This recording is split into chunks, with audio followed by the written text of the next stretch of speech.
사주입니다. 예, 요번에 2주 만에 뵙게 됐죠. 예, 좀 갑자기 봄이 찾아오는 바람에 제 몸이 좀 변화에 적응을 못했는지 좀 한 주 동안 아팠어요. 한 주 동안 아프다 보니까 일단은 한 주가 늦어졌고요. 예, 죄송한 말씀 드리고 요즘에 제 강의를 굉장히 필사하면서 여러 번의 책으로 만들고 계신다는 분들의 피드백을 많이 받아요. 그렇기 때문에 더 좀 책임감이 많이 느껴지더라고요. 편수도 중요하긴 하지만 매 한 편 한 편을 좀 더 완성도 있게 가는 게 더 중요할 것 같다라는 생각도 들어서 사실은 지난주에 올릴 수도 있었지만 몸이 너무 좋지 않은 관계로 좋은 영상으로 찾아뵙고 싶어서 한 주가 좀 딜레이 된 거 설명드리고요. 그걸로 인해서 일단은 제 강의가 굉장히 어떤 분에게는 쓸모가 있고 되게 중요한 수단이구나 라는 걸 많이 느끼면서 정말 저도 여러분들에게 직접적으로 피드백을 받다 보니까 좀 책임감이 많이 느껴지고 더 잘 설명을 쉽게 이해할 수 있도록 해드리고 싶다라는 그런 욕구가 더 많이 쏟아지더라고요. 그래서 좀 최선을 다해서 여러분들이 잘 따라오고 포기하지 않도록 이끌어주는 그런 강의로 계속해서 진행을 해보고자 합니다. 오늘의 이 주제는 남편복 있는 이제 여자분, 남편복이라는 측면에서 이제 사주를 들여다볼 거예요. 여자에게 있어서 굉장히 중요하죠, 남편복. 진짜 남편에 따라서 인생이 좀 좌지우지 되는 게 사실이잖아요. 거부하고 싶어도 이건 어쩔 수가 없는 거고, 특히나 40, 50대까지는 지대한 영향을 많이 미치고요. 이제 뭐 30대부터는 남편에 대한 인식도 여성분들도 많이 바뀌었다고 생각을 하기 때문에 조금 남편이 차지하는 위치가 저희 대상보다는 조금 중요도가 떨어지는 그런 입지가 되는 것 같고, 하여간 일단 40, 50대 이상부터는 남편은 진짜 필요악일 수도 있다라는 생각도 사실 듭니다. 근데 이제 남편복이 또 있고 남편하고 또 알콩달콩 잘 살다 보면은 상대적으로 또 자식복이 없는 경우도 많아요. 다 같지는 못하는 게 이 현실인 것 같습니다. 남편이 걸리면 남편이 좋으면 자식이 걸리고, 자식이 걸리면 남편이 또 남편이 잘 되면 남편 문제가 또 있을 수 있는 게 우리네 사주의 패턴이기도 해요. 사실은 남편을 뜻하는 게 관성이고 자식을 뜻하는 게 이제 식상이잖아요. 반대 위치에 있거든요. 관이 세고 관이 좋은 모습이면 상대적으로 식상이 질이 떨어지고 약해 있는 상태라고 볼 수 있고, 또 관이 너무 약하고 힘이 없으면 상대적으로 식상의 힘이 또 세지는 경우들이 있죠. 아무래도 식상이 강하면 식극관으로 관을 누르게 되고요. 그 다음에 또 관이 강하면은 자기를 통제하는 성분 때문에 식신을 마음껏 발현하기가 쉽지가 않아요. 그러다 보니까 나를 통제하는 수단이 남편이 너무 강해버리면 내 식상, 나의 언어나 내 표현, 그런 것들에 많이 약할 수 있는 구조가 된다는 거죠. 그리고 그 식상에 해당하는 게 또 자식이기 때문에 관성이 강하면 상대적으로 식상이 나오기가 좀 쉽지 않은 구조이기 때문에 남편은 좋은데 이제 자식이 약한 입지, 그런 상황이 될 수가 있기 때문에 남편복도 있고 자식복도 있는 그런 사주는 다소 퍼센티지로 보면은 적게 나올 수밖에 없는 게 사주의 구조인 것 같습니다. 그러면은 일단 사주를 풀어봐야지 모든 게 다 이해가 될 수 있을 것 같으니까 직접 사주를 보고 설명을 해드리겠습니다. 61세 여성분이시고요. 정미일주신데 이제 진월의 정미일주세요. 제일 많은 질문이 뭐냐면요, 뭐부터 봐야 될지 모르겠어요 라는 질문을 굉장히 많이 하세요. 모든 수강생들이 처음에 와서 다 하시는 말씀이, 처음에 딱 보면 뭐부터 봐야 될지 모르겠어요, 깜깜해요 라는 말씀을 하시는데, 결국에는 내가 태어난 계절에 나는 어떤 소명을 갖고 태어났는가, 그리고 그 소명, 계절에 필요한 일들을 할 수 있게 하는 글자들이 내 사주 안에 있으면 나는 그 사회에서 필요로 되어지는 존재가 된다는 의미고, 그 계절에 맞는 글자가 아니고 생뚱맞는 엉뚱한 글자들이 많이 있으면 나는 그 사회가 원하는 글자를 적게 가지고 있기 때문에 나의 쓰임이 상대적으로 세상에 덜 필요로 해질 수 있다라는 의미예요. 그렇기 때문에 나는 어떤 계절에 어떤 소명을 갖고 태어났고, 그 소명을 달성하기 위해서 필요한 글자를 얼마나 보유하고 있느냐, 그게 내 사주의 핵심이라고 보시면 될 것 같습니다. 일단은 진월의 정화예요. 진월이라는 거는 이제 가을이 완연할 때 이제 정화란 말이에요. 정화는 사유축 운동을 하기 때문에 사실 축월이면은 쓰임이 다 하는 거죠. 다 하기 때문에 진월에는 사실상 정화의 쓰임이 그닥 좋지는 않아요. 상대적으로 본인의 능력이 있어도 사회적으로 이 정화를 필요로 하는 그런 상황이 살짝 부족할 수 있는 정화라고 볼 수가 있는 거죠. 그런데 반해서 상대적으로 정화보다는 병화가 조금 더 겁재가 입지가 더 좋은 상황이기도 해요. 그럼 나는 정말 부단한 노력을 해야 된다는 그런 사명을 갖고 태어난 거고요. 그 대신에 진월에 화가 필요한데 정화보다는 인호술 운동하는, 화 운동하는 병화가 더 필요하죠. 그렇기 때문에 병화에 밀리지 않으려면 내가 정말 병화와 경쟁에서 치열한 승부수를 좀 던져야 되는 상황이 생기는 거고요. 그러기 위해서는 나의 이 미토, 내가 깔고 있는 일지, 이 미토가 무엇보다도 굉장히 중요한 사주가 되었어요. 나는 이 진월에 병화로 이 목을 키우는 사주예요. 근데 진월인데 나무를 키우는데 하늘에 비까지 와요. 그러면 다소 병화가 떠 있다 하더라도 수기운이 다소 부담스러울 수는 있는 사주예요. 이 수기운이 부담스러울 수 있는데 제일 좋은 꼴은 사실은 뭐 무토나 적어도 기토 정도로 천간에 떠 있으면 이 수기가 다소 부담은 안 될 수 있지만 진월인지라 개수가 살짝 부담이 되는 상황인데 그 개수를 흡수시켜주는 이 미토를 가지고 있다라는 건 대단한 본인에게 무기가 있다라는 뜻이기도 합니다. 네. 그래서 결국 이 사주는 진월의 병화로서 목을 키우는 사주고, 목을 나의 미토 땅 위에다가 키우는 사주다 라고 보시면 될 것 같습니다. 결국에는 자연의 논리죠.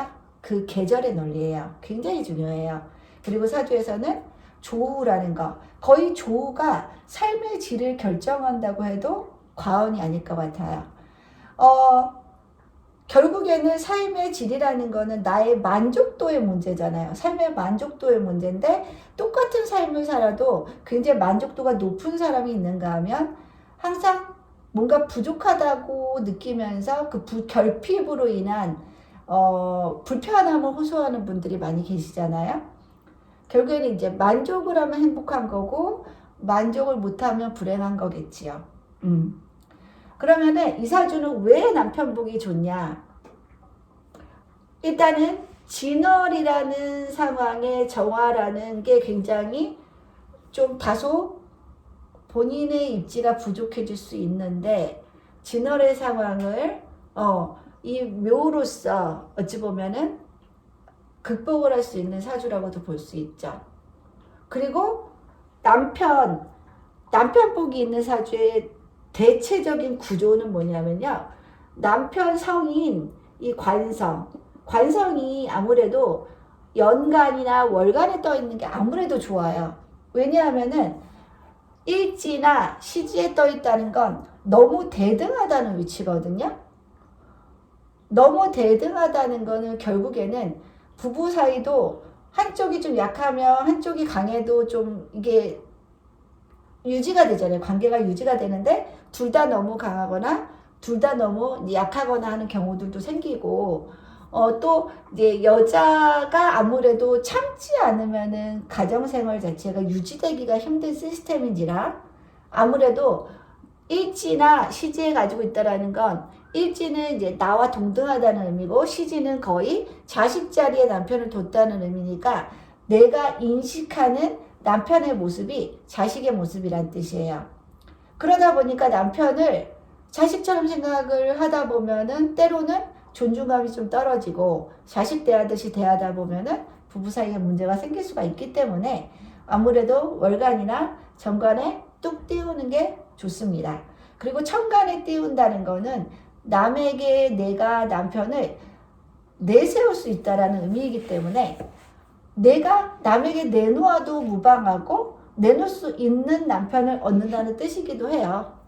지지에만 있다 하면은 물론 좋은 남편일 수도 있지만 뭔가 남에게 보이기에 본인도 2% 살짝 부족한 부분이 현저히 있을 수 있는 구조가 되는 거예요. 그래서 관은 천간에 뜨는 게 좋다라고 볼 수 있고 이 정화가 개수를 띄우는 거는 일단은 제가 항상 강조했다시피 편관으로 개수를 쓰는 정화들은 다소 좀 힘들 수 있어요. 단 이 개수가 바로 나를 이렇게 직격탄으로 공격하는 게 아니라 수생목, 목생화, 화생토 이렇게 이루어져 있으면 살인 상생으로 이어질 수 있는 구조가 됐어요. 그러면 살인 상생이라는 건 결국 살이 내 안에 인성으로 되어서 돌아오는 시스템이기 때문에 사랑받을 수 있는 구조로 작용할 수 있고요. 또 남편 입장에서도 보세요. 본인이 진월에 목을 키우려고 하는데 내 부인이 하늘에 병화도 띄우고 있어요. 그리고 묘라는 글자를 묻어줄 수 있는, 뿌리 박을 수 있는 미토도 가지고 있는 거죠. 진토도 가지고 있고. 그러면 이 남편 입장에서는 본인의 식상 행위를 하는데 필요한 글자를 많이 가지고 있는 이 여성분이 좋게 되어 있죠. 심리적으로. 본인이 하려는 걸 막지 않고 다 도와주고 수용하는 그런 모습으로 있으니까 이 남편분에게도 부인이 굉장히 좋은 부인이 될 수 있는 거죠. 결국 좋은 남편, 좋은 부인이라는 거는 상대적인 개념이긴 하지만 상대방에게 좋은 남편이기를 원하면 내가 먼저 좋은 여자가 돼야 되는 거고 부인이 돼야 되는 거고 상대방한테 내가 좋은 남편이려면 그죠? 내가 좋은 남자가 돼야 된다는 그런 뜻도 같이 포함하고 있지 않나 싶습니다. 그래서 남편의 뜻을 잘 받아줄 수 있는 글자들이 다소 포진해 있다. 그리고 진월의 다소 습한 환경을 극복할 수 있는 이 미토도 있고 개수도 나를 바로 공격하는 게 아니라 목을 통해서 목을 키워서 그죠? 결국에는 목생화로 이어질 수 있는 그런 사주 구조이기 때문에 결코 개수가 부담스러운 그런 모습이 아니고 남편복이 있다라는 건 남편성인 이 개수가 가지고 있는 묘와 내 일지자리 남편이 가지고 있는 묘와 일지자리가 이렇게 합으로 이루어져 있잖아요. 이런 경우 잘 살아요. 확실히 개수만 보면 딱 봐서는 정화에게 개수야 하면은 뭔가 좋지 않은 구조일 수 있지만 이렇게 합이 될 때는 다른 모습이고 또 합화돼서 이게 목으로 작용하잖아요. 그죠? 묘미한 목으로 작용하기 때문에 굉장히 정화에게는 도움이 되는 그런 모습이라고 볼 수가 있습니다. 그리고 남편의 모습은 일단은 개수로 되어 있고 자리로 보면은 또 이제 미토일 수도 있어요. 진월에 미토라는 글자 자체가 수기에 부담스러운 계절에 태어났는데 내가 그 수기를 빨아가는 건토, 열토를 일찍 가지고 있다라는 건 남편 자리로도 굉장히 좋은 글자가 들어와 있기 때문에 이렇게 봐도 굉장히 좋은 남편감이다라고 볼 수가 있는데, 다만 자식 자리하고 이렇게 충미충이 이루어지고 있죠. 그러면은 이럴 경우에는 내 남편 자리와 자식 자리에 충이 이루어진다는 건 누구 하나는 충을 맞을 수 있다는 뜻이에요. 근데 운에 따라서 목이 강해지면은 축이 위축을 받는 거고요. 그죠? 그리고 금이 강할 경우에는 미토가 좀 위축을 받을 수 있는 상황이기도 하고요. 그렇게도 볼 수 있습니다. 충미충은 어떤 것이 나가 떨어지느냐. 일단 합에 의해서 합의되면은 충은 벌어지지 않지만 그 합의되는 글자가 운에서 잠깐 왔다가 그 합의되는 글자가 기간이 끝나서 다음 대운으로 넘어가면 또 충은 계속 벌어지게 되어 있고, 그 충은 둘 중에 하나는 굉장히 불안정한 상황들을 만들어낼 수 있다는 걸 알 수 있습니다. 그러면 이 사주는 일단은 목은 하나, 그쵸? 목은 하나고, 화는 하나, 두 개, 그쵸? 두 개. 토는 하나, 두 개, 세 개죠. 토는 세 개. 금은 한 개, 그쵸? 수는 한 개, 그쵸? 한 개예요. 그래서 세 개, 두 개, 8개가 딱 됐죠. 8개가 됐고요. 그러면 여기서 오행으로만 보면은 이렇게 이루어지지만 우리는 항상 삼합과 방합을 무시할 수가 없어요. 그래서 사주를 읽는 데 있어서는 삼합과 방합이 굉장히 중요한 요소예요. 드러나는 오행은 이거지만 방합이 되고 삼합이 되면 오행이 한쪽으로 확 쏠리는 현상이 생길 수가 있고, 확 쏠리는 현상에 의해서 상대 쪽 그 반대급부에 있는 글자는 극을 심하게 받고 있다라는 걸 삼합이나 방합을 생각하지 않으면 읽을 수가 없어요. 그러면 이렇게 본다면 묘진 이렇게도 반방합이 되거든요. 이렇게 되면 목이에요. 묘진 반방합. 그 다음에 묘미, 이것도 목이에요. 그죠? 이것도 목이에요. 목이 이 병정화에서 굉장히 잘 자라고 있는 그런 모습이라고 볼 수가 있겠죠. 그럼 목의 영향력이 상당히 좋은 거죠. 그럼 이분은 목이 강하기 때문에 사실상 인성이 되게 강하신 분이세요. 인성이 강하니까 아무래도 살인 상생이 굉장히 잘 되는 그런 구조의 사람이고요. 인성이 강하다는 건 임극식이죠. 임극식. 식상에 문제가 있을 수 있다라는 뜻입니다. 식상에 해당되는 거는 이제 육친으로 보면 자식이 되죠. 그러면 이분은 남편이 잘 되면 자식이 좀 안 될 수 있는 구조로 볼 수 있어요. 그러면은 자식성은 일단은 토죠. 근데 토가 많기는 많아요. 이렇게 많은데 딱 봐서는 이 삼합이나 방합을 읽지 않으면 우리는 토가 이렇게 식상이 너무 많아서 이 여자분 제대로 가정생활 하겠어? 이혼하지 않았을까? 아니면 남편하고 매우 사이가 안 좋게 지내지 않을까? 라는 생각을 하게 되죠. 그건 다분히 그냥 오행만 봐서 그런 거예요. 방합, 삼합을 보지 않으면 이렇게까지 사주를 처음부터 완전히 잘못 읽을 가능성들이 높은 거죠. 이거는 보기에만 토가 강한 거지 사실은 목이 되게 강한 사주다라는 걸 알 수가 있습니다. 목이 강하다는 건 인성이 강한 거고, 인성이 강하다는 건 식상에 문제가 생길 수 있다.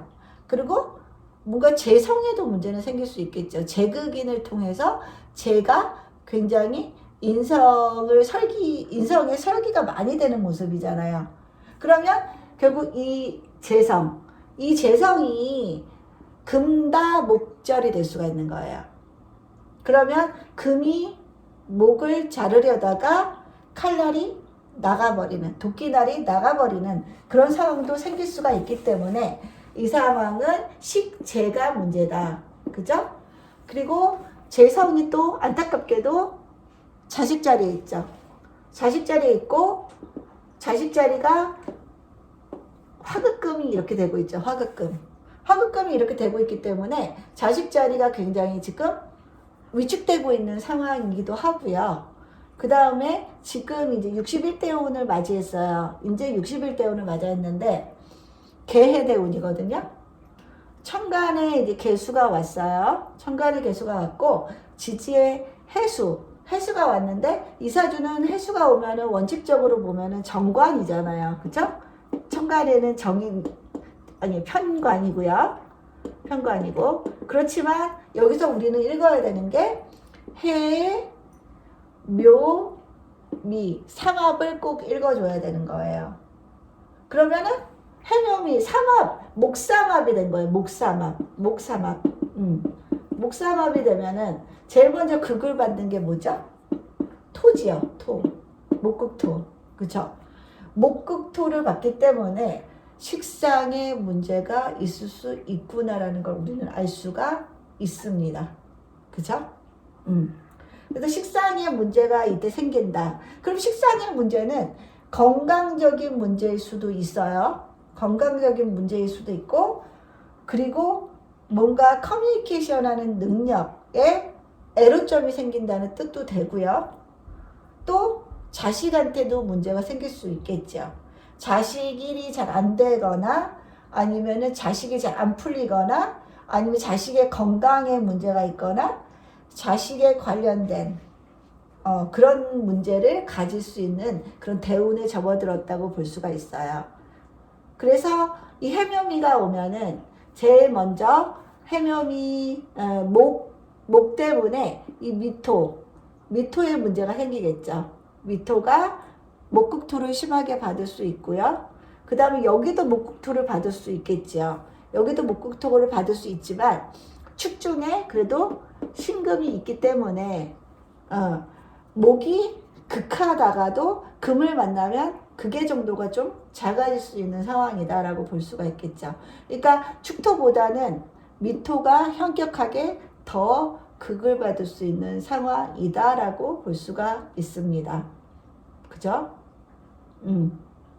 그래서 일단은 식상에 문제가 생긴다. 우리는 여기서 알 수 있고, 식상의 문제는 자식 문제, 건강 문제, 그렇게 귀결이 될 수가 있고, 자식 자리가 안 그래도 화급금이 되고 있어서 이 자식도 굉장히 좀 힘들어 보이는 그런 상황이다라고도 볼 수가 있을 것 같습니다. 그러면 이런 경우에는 이제 묘미합으로 이렇게 목이 형성이 되고, 그 다음에 진중의 개수가 수생목에 이렇게 해서 수생목으로 이어져서 이 미중의 정화를 꺼트리질 않게 되거든요. 안 그러면은 진중의 개수가 정화를 꺼트려 버릴 수 있는 상황이죠. 근데 여기에 목이 존재함으로 인해서 이 진중의 개수를 쭉 수생목으로 빨아가서 이 정화를 지키는 그런 모양새이기도 한 거죠. 그래서 미토가 이 사주는 굉장히 좀 핵심인 글자다. 그래서 이 미중의 정화가 꺼질 때도 좀 문제가 되는 거고요. 그죠? 그리고 목극토를 심하게 받을 때도 문제가 생길 수 있다. 그래서 이분은 이 개해대운을 잘 나셔야 되는 거예요. 이분은 식상으로 살아가시는 분이신데 식상이 그걸 심하게 받는 해묘미 삼합이 짜지면 이 식상 쓰는 게 여간 쉽지가 않습니다. 그러면 식상을 못 쓴다는 건 식상 생재하기도 좀 어렵다는 뜻이죠. 그렇죠? 재가 불어나는 그런 상황도 좀 힘들어질 수 있는 거고, 이분은 끊임없이 식상 행동을 해야지만 살아남을 수 있는 그런 약한 구조인데, 근데 식상이 극을 심하게 받다 보니 아무래도 추진력이 좀 달리는 그런 모양새이기도 합니다. 그래서 지금 이제 개에 대한 접어드셨기 때문에 식상에 관련된 거에 애로점이 분명히 있을 거예요. 목에 관한 애로점이 있으면 나는 목에 관한 걸 어떻게 개운해야 될까요? 결국에는 금극목을 해야 되는 거예요. 금극목을 해야지 목을 극복할 수가 있는 거죠. 그럼 나는 인성적인 거보다는 재성적인 활동을 많이 하는 게 도움이 되는 거죠. 조금 더 현실적으로 살아가고 뭔가 감정적인 요인보다는 조금 더 논리적으로 이성적으로 현상을 살아가는 그런 형태의 삶을 사셔야지 이분은 임극식의 구조를 다소 피할 수 있을 거라 보입니다. 그래서 지금 이제 세운에서 목세운이 계속 오고 있잖아요. 임묘진 세운이 작년부터 해서 그럴 때 이제 목국토를 심하게 받을 수가 있기 때문에 이 식상을 지키는 방법은 결국에는 금을 써야 된다. 금은 나에게 재성이다. 현실성, 그리고 과단성, 아닌 건 딱 아닌 걸로 잘라내는 그런 민첩함, 그런 것들을 이제 재성으로 사용하면 임극식의 구조를 피해서 식상도 지킬 수 있고 그럼으로 인해서 재성도 살릴 수 있는 그런 흐름으로 이어질 수 있는 개운법이 될 수 있을 것 같습니다. 그래서 오늘은 이제 강조드리는데 피상적으로 보면 식상이 강하지만 이분은 묘진반바가 묘미약 이렇게 굉장히 목이 강한 구조가 됐고 더군다나 운에서까지 해라는 글자가 와서 해묘미 목사맘이 짜져서 토가심이 위협받고 있는 상황이다라는 걸 이제 알 수 있고 토를 살리기 위해서는 이제 금을 살려야 된다. 그래서 목을 어느 정도 차단을 해줘야 된다. 라는 게 오늘의 이사주의 핵심인 것 같습니다. 네. 저도 2주 만에 하니까 되게 반갑고요. 예, 되게 오래된 것 같은데, 웬만하면 일주일에 한 번씩, 예, 원래 토요일이에요. 그죠? 토요일 날 저녁에 올려드리는데, 좀 요번에는 시기적으로 조금, 제가 놓쳤네요. 다음에는 제때 찾아뵙도록 하겠습니다. 예, 주말 잘 보내시고요. 꽃놀이 가셔서 일주일을 또 날 수 있는 힘을 얻어서 오시길 바랍니다. 감사합니다.